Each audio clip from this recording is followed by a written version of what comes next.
반갑습니다. 이번 시간은 김광균의 시 추일서정을 살펴보겠습니다. 확인하겠습니다. 추일서정입니다. 자, 두 단어가 나왔네요. 서정이라는 말은 개인의 어떠한 감정입니다. 근데 추일이 뭐냐? 가을 추자예요. 가을날의 감정인 거예요. 가을날의 감정. 보통 가을하면 두 가지의 감정을 알 수가 있어요. 왜냐하면 가을이 수확의 계절이잖아요. 그래서 충만함, 풍부함, 이런 긍정적 정서를 이끌어낼 수 있고요. 또 하나는 우리 알죠? 가을 남자, 추남 이러죠. 그럼 뭡니까? 고독, 쓸쓸함 이렇게 되는 거죠. 쓸쓸함 이렇게 됩니다. 그러면 이 시는 이 두 가지 중 어떤 것을 드러내는지 한번 보자고요. 자, 갈래입니다. 자유시, 서정시 많이 봤던 거죠. 그다음 이제 문제가 되는 게 주지시입니다. 주지시 여러분들 처음 듣죠? 말 자체가 힘들어요. 주지시 어떻게 이해하시면 되냐면요. 감정 중심으로 쓰기보다는 이성과 지성 중심으로 시를 표현한 것. 또 여러분들이 저 자식이 무슨 말 하는 거야? 이렇게 되겠죠. 제가 설명하면서도 이 말이 어렵다는 걸 알아요. 그럼 더 쉽게 해볼게요. 자, 이게 무슨 뜻이냐면 시를 쓸 때 감정을 직접적으로 막 드러내면서 표현하는 것이 아니라 시를 쓸 때 내가 느낀 감정을 어떠한 감각적 이미지나 다양한 비유적 표현을 사용해서 드러낸다라는 겁니다.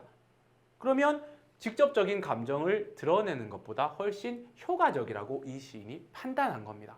이해됐나요? 그래서 성격에 보면 회화적, 감각적 이렇게 되어 있잖아요. 감각적이라는 말이 여러분들이 알고 있는 시각, 청각, 미각, 촉각, 공감각, 이미지라고요. 그 이미지 여기서 빠져 있는데 비유적 표현을 통해서 어떠한 정서를 드러내었다. 그러면 여러분들이 찾아야 될 거 어떤 이미지, 어떤 표현 방법이 사용됐는지. 다음 주제 보세요. 가을날의 황량한 풍경과 고독감이라고요.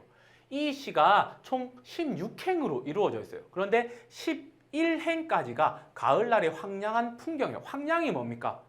폐허가 된 듯한 그런 아무것도 없는 그런 가을날의 모습이 다양한 이미지, 표현 방법을 통해서 드러냈다고요. 그 다음 그로 인한 시적 화자의 고독감이 12행부터 마지막 16행까지가 드러난다. 되게 간단합니다. 그런데 학생들이 어려워하지요. 특징 보겠습니다. 직유와 은유 등의 비유를 많이 사용한다. 그러면 이거 직유, 은유 찾아야 되겠죠. 그 다음 시각적, 공감각적 심상을 사용했다는 거. 공감각적 심상 뭐죠? 감각의 전이가 일어났다라는 거죠. 한 감각에서 다른 감각으로 전이된 표현이 있다. 그래서 공감각적 심상 나오면 100% 출제된다라는 거. 그다음 현재인이 느끼는 고독감과 삶의 우수어린 어조. 어조는 말투고요. 고독감이나 삶의 우수나 똑같습니다. 고독감을 드러내었다라는 겁니다. 자, 그러면 우리 시적 화자의 고독한 정서를 한번 느껴보겠습니다. 낙엽은 폴란드 망명 정부의 집회, 포화에 이지러진 도룬시의 가을, 하늘을 생각해 한다 이렇게 되어 있습니다. 여기 보시면 낙엽이 망명 정부의 집회라고 표현하고 있습니다. 그러면 이렇게 수식이 되는 거죠. 낙엽은 망명 정부 집회. 자, 일단 표현 방식이 뭐겠습니까? A는 B이다죠. 그럼 여기서 사용된 표현 방식은 바로 은유법 되는 거죠. 찾았죠? 자, 그 다음에 시적 의미를 살펴볼게요. 여러분들, 망명정부가 발행한 돈은 가치가 있을까요? 없을까요? 가치 없어요. 그래서 한 트럭을 갖다 둬도 그냥 화장지, 쓰레기밖에 안 되는 거예요. 그래서 이것은 무가치하다고요. 가치가 없다고요. 그러니까 가을에 떨어져 있는 낙엽을 보고 가치 없는 망명정부의 집회에 비유한 거죠. 그것을 떠올린 거죠. 그리고 이 낙엽은 포화에 이지러진 어떤 도시의 하늘을 생각하게 만든다고요. 자, 그런데 도시를 떠올렸는데 어떤 도시입니까? 포화라고요. 포화가 뭡니까? 폭격 맞은 거라고요. 그럼 다 부서져 있겠죠. 아무것도 없겠죠. 낙엽이 집회와 망명정부의 집회와 다 부서진 도시의 하늘을 생각게 만든다고요. 그러면 여기서 뭐가 드러났냐고요? 황량함이요. 아까 주제에서 가을의 황량함, 그로 인한 고독감이라 그랬잖아요. 여기서 이 방법을 통해서 은유의 방법을 통해서 가을의 황량함이 드러나 있다고요. 이해됐나요? 그 다음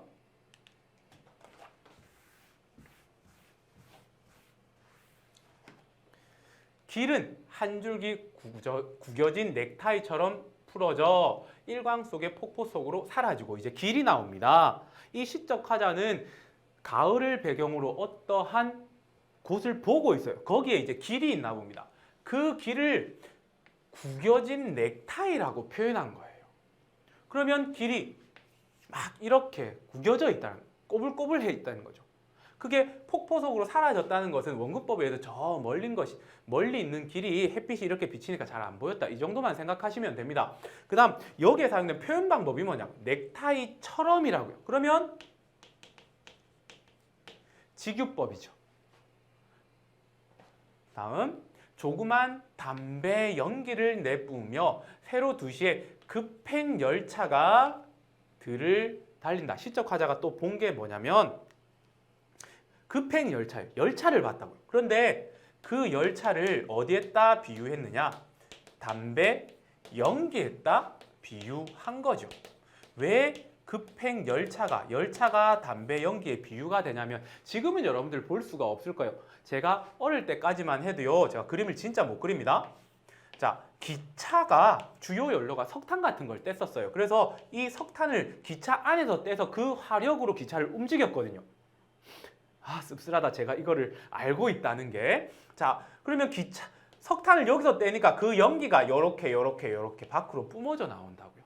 그러니까 이 모습이 꼭 뭐 같아요? 여러분들 알면 안 되는데 담배 후 피면 연기가 이렇게 날아가는 것과 똑같아요. 그래서 급행열차를 담배 연기에 비유한 거예요. 그러면 얘가 원관념, 급행열차는 담배 연기이다. 이렇게 되는 거죠. 그러면 여기에서도 뭐가? 은유법이 읽혀지는 거죠. 또 하나는 뭐냐면 이 전체가 뭡니까? 길과 급행열차의 모습을 비유적인 표현을 통해서 드러냈죠. 그리고 이건 눈으로 보게끔 만들었잖아요. 그래서 여기서는 시각적 이미지가 사용된 겁니다. 또 하나, 이 시각적 이미지를 통해서 뭘 드러내고자 합니까? 하나밖에 없죠. 가을날의 황량함을 드러내고 있다고요. 됐나요? 자, 그 다음요.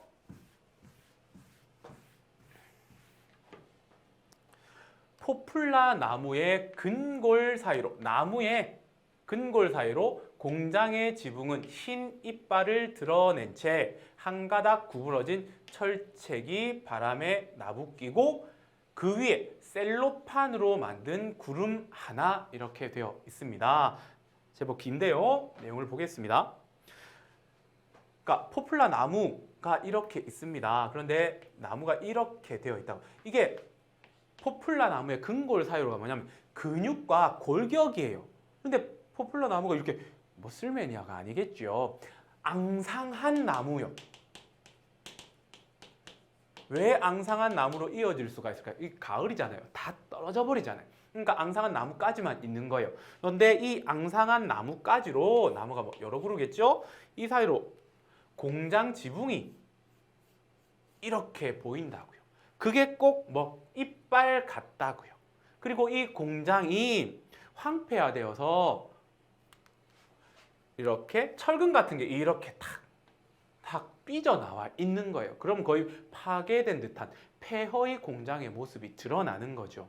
그리고 그 위에 구름이 이렇게 하나 지나가고 있는 거예요.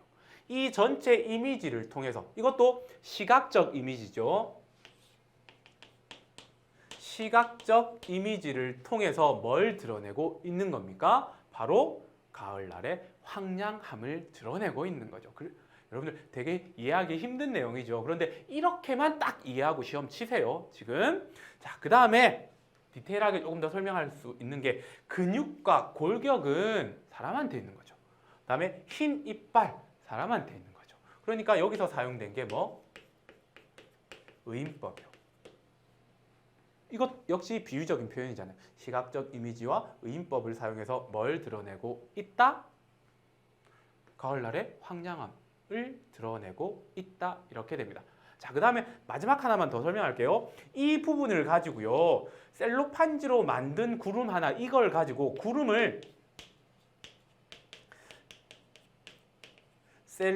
셀로판지, 여기서 은유법을 읽어내시는 분이 있는가 하면 그냥 구름 하나로 끝내게 설명하시는 분이 있어요. 이거는 한번 학교의 담당 국어 선생님한테 수업 시간에 확인해 보시기 바랍니다. 셀로판지를 구름에 비유한 건지 아닌지 말입니다. 자, 그러면 여기까지가 11행이죠. 11행까지가 가을날의 황량함을 드러내고 있습니다. 그럼 이제 뭐 나오겠습니까? 이 황량한 가을날에 시적화가 느끼는 고독함이 드러나겠죠. 그 고독함이 어떻게 드러나는지 보겠습니다. 자욱한 풀벌레 소리, 발길로 차며 홀로 황량한 생각 버릴 곳 없어서 허공에 띄우는 돌팔매 하나, 여기까지만 끊어볼게요. 자, 시적화자의 행위가 드러났죠. 어떤 행위입니까? 소리를 발길로 이렇게 뻥 차는 거. 그 다음에 그렇게 해도 황량한 생각, 이거를 고독한 생각이요. 고독이라고 생각하세요. 쓸쓸함, 고독이에요. 이게 떨쳐지지가 않는 거예요. 그래서 뭐 한다? 돌을 하나 이렇게 하늘로 휙 던지는 거라고요. 여기에 중요한 100% 출제되는 표현 방법이 있습니다. 여기입니다. 보세요. 원래 시적화자가 소리, 풀벌레 소리를 표현하고자 한 거예요. 그러면 이건 어떤 이미지죠? 청각적 이미지라고요. 그런데 이걸 발로 빵 차는 모습, 시각이죠. 시각. 이거를 시각적으로 표현했다고요. 그러면 청각적 이미지를 시각으로 뭐 한 겁니까? 감각의 전이를 일으킨 거죠. 그래서 얘를 뭐라고 합니까? 공감각적 심상이라고 하는 겁니다. 이 공감각적 심상을 통해서 화자의 고독한 모습이 드러나는 거죠. 여러분들 친구 없을 때 길 가다가 에이, 할 거 없을 때 이렇게 팍 발길질, 헛발길질 분명히 해본 적 있을 겁니다. 하셔야 됩니다. 그래야 느껴집니다. 그래서 이제 돌을 하나 뿅 던지는 거죠. 그런데 이 돌의 모습이 어떻게 형성되어 있느냐 보겠습니다. 기울어진 풍경의 장막 저쪽에 고독한 반원을 긋고 잠기어 간다. 자, 이것도 중요한데요. 자, 이 돌팔매 하나 사실은 의미 없는 행동입니다. 하지만 여기서 고독함을 떨치기 위한 하나의 행위가 되죠. 고독함 떨치기 위한 행위인데 그 결과가 어떻게 되냐? 하늘로 붕 던졌습니다. 그럼 뭐라도 깨트리면 소리가 쨍그랑하고 날 거 아니에요. 그러면 그 고독함이 어느 정도 해소된다고 볼 수 있어요. 그런데 얘는 휴 고독한 반원을 긋고 잠겨 간다로 끝납니다. 아무 일도 일어나지 않아요. 떨어져 봤자 뭐 툭 소리밖에 안 나는 거예요. 됐나요? 그러면 이를 통해서 뭘 드러내고자 하느냐? 고독함을 깨트리고 싶으나 어떤 행위를 하나 그 고독함을 깨트릴 수가 없다라는 거죠. 그래서 이걸 통해서 고독함이 더욱더 강조, 부각되고 있는 것입니다. 이해됐나요? 자, 전체적으로 보면 학생들이 굉장히 읽어내기 힘들어해요. 그래서 이 수업도요, 저희 정규 수업에 있는 게 아니라 정예원, 장예원, 죄송합니다. 제가 이름을 까먹었습니다. 장예원 학생이 요청을 하셨어요. 그래서 이렇게 급하게 만들어서 수업을 하는 거거든요. 여러분들 이 시를 이해하실 때, 공부하실 때 어떻게 하냐면 저처럼 간단하게 하세요. 1행부터 11행까지는 가을날의 고독함을 감각적 표현과 그 다음에 비유적인 표현을 통해서 드러내었다라는 것. 그 다음에 마지막 12행부터 16행까지는 그 고독함 속에 시적 화자의 행위와 그 고독함을 떨칠 수 없음이 드러나 있다라고 이해하시고 넘어가시면 됩니다. 더 이상 생각하지 마시기 바랍니다. 자, 지금까지 추일서점 살폈습니다.